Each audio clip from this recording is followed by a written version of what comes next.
This program is a production of the Panoply Network, a subsidiary of Pizza Plea Media.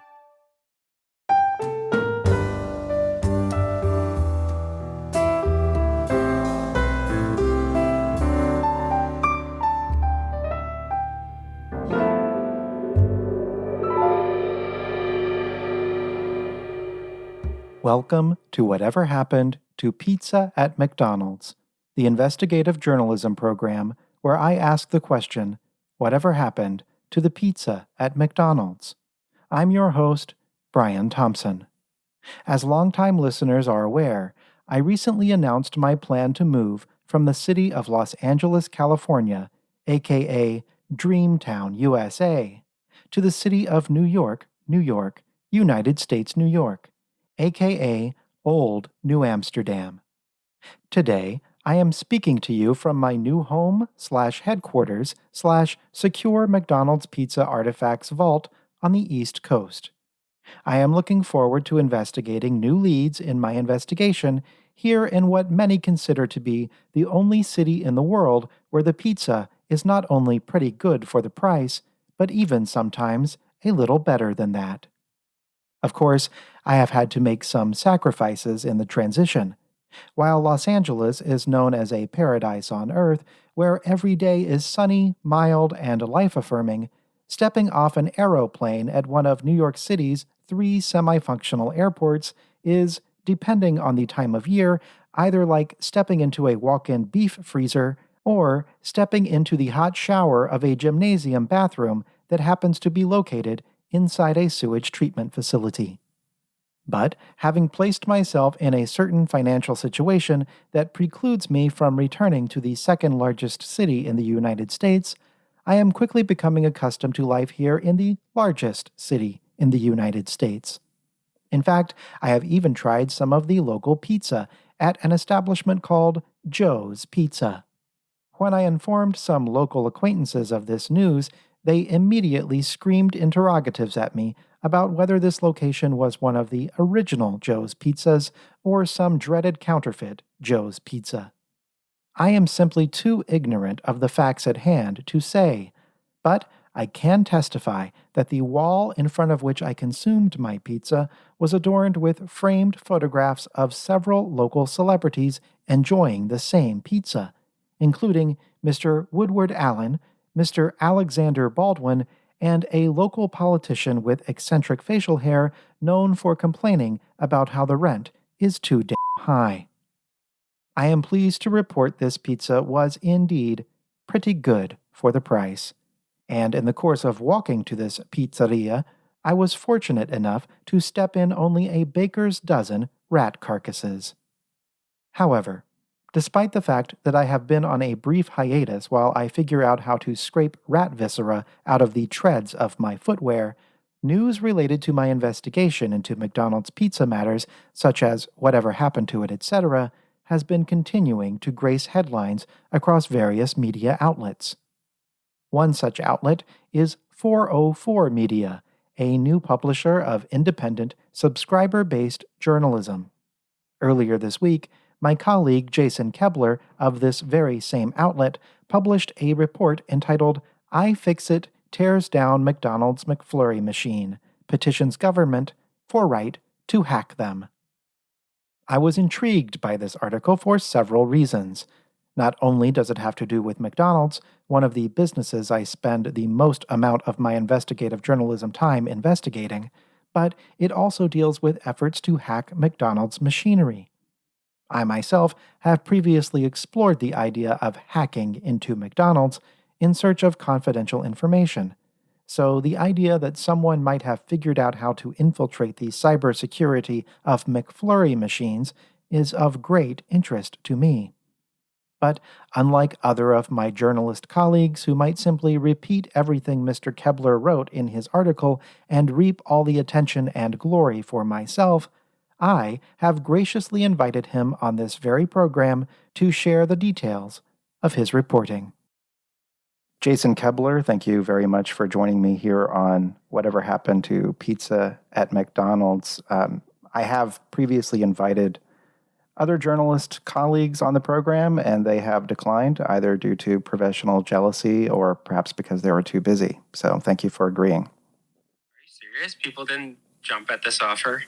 No, very few have figuratively jumped, and many of them literally just hung up the telephone when I called them. Perhaps I should have explained how I got their telephone numbers. White Pages. Have you ever used whitepages.com? I have not used whitepages.com, but I've used the actual White Pages back when I was a kid to look up like my friends' phone numbers and stuff, which I guess if I needed to look up their number in the White Pages, they probably weren't that good of friends of mine.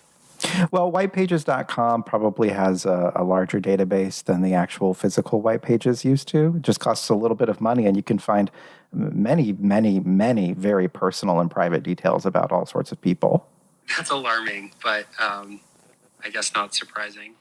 Well, regardless, again, thank you for speaking with me. I saw your article about the McDonald's McFlurry machines, and I think most listeners of this program especially will be aware that there has been a great deal of controversy about these machines over the years. Just to sort of summarize, can you explain what is the problem with these machines? So to the very quick history is that McDonald's sells McFlurries, which I'm sure listeners of this podcast know, and they are notoriously unreliable. Like something like 20% of all McFlurry machines are down at any given moment. There's been a few different attempts to track whether a given McDonald's has a working McFlurry machine at any moment.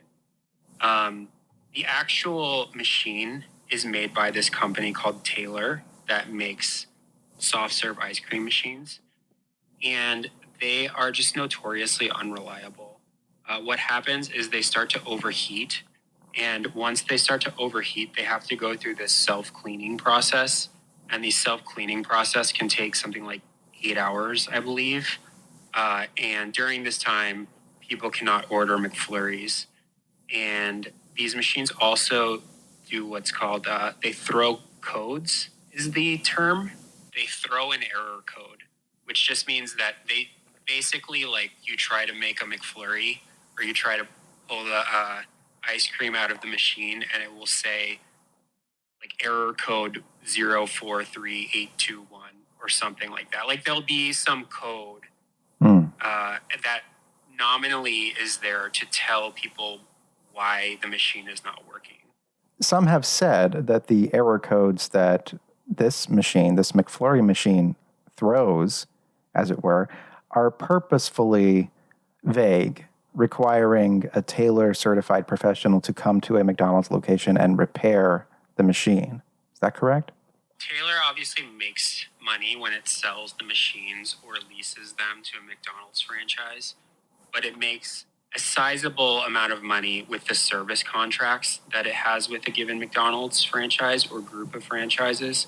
So when these machines break, Taylor has its own mechanics that are authorized to fix them, and it makes money by fixing the machines that probably shouldn't have broken in the first place. And so they also have, you can get locked out of these machines. Like you sometimes need a code to get into them to read the diagnostic codes that we were just talking about. And so you essentially need to get like admin access to the ice cream machine. And then at that point, you're able to diagnose what's wrong with them and repair it. If you are not authorized, you might not be able to do that. And so in addition to these things breaking all the time, you might also, if you own a McDonald's, you might also need to wait for like an authorized person to come out and fix it. You probably are not going to be able to fix it yourself. Tell me about the efforts that certain people are going to allow McDonald's franchise owners to repair their own machines. I read in your article that there's an organization called iFixit, which I believe runs a channel on youtube.com where they fix things, the I being the people in the video. As I mentioned before, a lot of devices have these administrator codes or passwords that in order to do any work on the machine, you have to have that code. And often the manufacturer keeps that code secret and gives it only to their own authorized providers. The United States has a very complicated and stupid law called the Digital Millennium Copyright Act, which was written in 1998, I believe. And then it is basically like the overarching copyright law that exists in this country. And software is copyrighted. It's like a copyrighted thing. And so it is illegal to gain access to the software that governs like a tractor, your PlayStation 5, your MacBook, your Taylor ice cream machine without the permission of that manufacturer. And so it is illegal to hack the machine to bypass that password under the Digital Millennium Copyright Act. But the Digital Millennium Copyright Act also has this carve out where interested parties for the broader public good can go through this process called the exemption process, where they are allowed to get permission to break copyright law for specific, narrowly tailored purposes.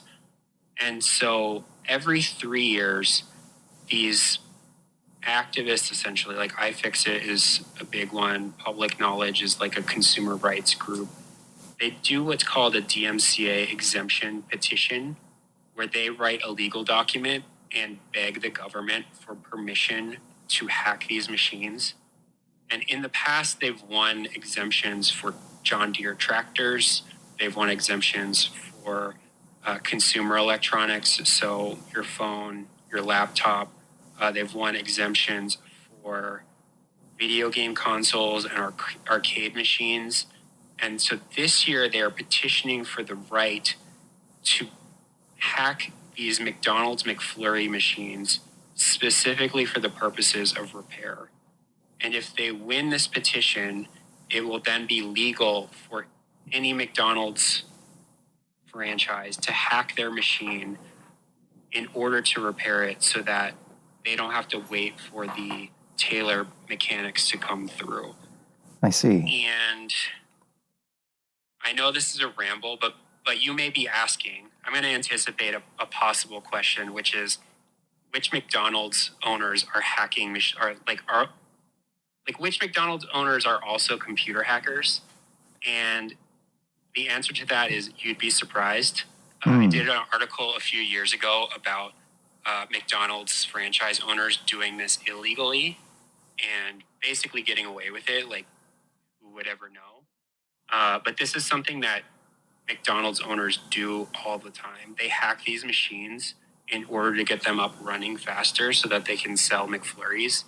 And if this exemption is granted, it will be legal to do so. Well, you may in fact have some sort of paranormal mind powers, because that was in fact going to be my very next question. But I was also going to add on to that. Like you said, you've done a lot of reporting about this, a lot of reporting about the technology industry in general and people repairing things either illegally or legally, as it were. When you speak of these McDonald's franchise owners who are hackers and are hacking into these machines, would they qualify as white hat or black hat hackers? I think if they're trying to bring ice cream to the masses, that is for the public good. So I would call them white hat hackers. Okay. What do you think, though? Well, I've never actually tried the ice cream at McDonald's. I'm sort of the mind that McDonald's is only good at making a few things: hamburgers, McNuggets, pizza, etc. So I wouldn't trust any ice cream made by that organization. But perhaps I should try it if I can find a working machine. Yeah, it's been years since I've had a McFlurry, but I think that they're not as good as Blizzards, but they are better than Frosties. That's my take. Under penalty of termination of employment, are McDonald's employees required to serve it to you upside down? I am pretty sure that McFlurry will fall out of the cup if you turn it upside down. Well, then I'm leaning towards black hat, I suppose, but I will refrain from making a final decision until I try it for myself. But I was also wondering, so if they are able to hack into these machines, and hopefully in the future this will become a legal practice, do you know if they've been able to hack into any other McDonald's equipment, such as, for example, maybe a mainframe computer with information about why they stopped serving certain menu items?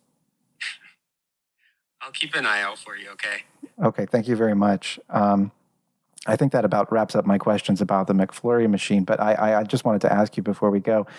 You live in Los Angeles. How's the weather today? 75 and sunny, not a cloud in the sky. That sounds very Not nice. humid. And just one final question. When was the last time you stepped in a rat carcass? You know what? It's been a while, but my dog caught a possum in our backyard recently, and it was a horrific experience. So there is wildlife. Okay. Oh, well, I guess that makes me feel a little bit better. Is your dog okay? No rabies He's or anything? okay. The possum is not okay at all. I was picking up possum guts from under my couch because he brought it indoors before I could stop him. So, Well, I just hope, very gnarly. I hope to God, Ben David in heaven, and his son Jesus, that possums don't go to the bad place when they die. But anyway, Jason, thank you very much for speaking with me. Thank you for having me. And please check out my new website. 404media.co. .co. Yes, I have made this joke a lot of times now, but I'll make it again. The M was $100,000, so we could not afford it. You're just a journalist, and I do understand finances are a little thin in our industry. We're a reader-supported website doing important journalism about McFlurry machines and other such topics. So, yes, please check us out.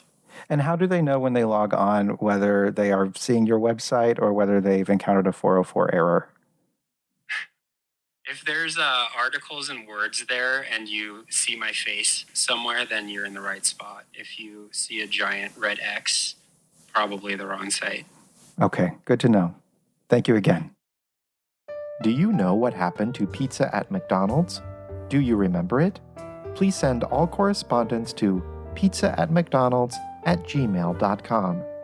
To support the show, please join my Patreon at patreon.com/pizza@mcd's for exclusive benefits. And for more information, including links to social media, merchandise opportunities, etc., visit pizza@mcdonalds.com. Thank you to my invaluable Patreon producers: Adam Crump, Dan Dreyer, David Friedman, Grant Bacon, Jacob Ford, Joe Kajik, Kimberly King, Kyle Tarak, Nicole Besta, Pam Gabriel, Polly Egan, Wesley, Will, Andrew Duffy, Andrew Ahmed Rubin, Billy Jean, Brad Allen Thompson, Gerald Lewis, Jay Poop, Calvin Thomas, Can You Flybobby, Laurel Paul, Mel, Mitchell Kordick, Opus Mareshi, Paul Fu, and Ryan Guggenmoss. I'm Brian Thompson, investigative journalist.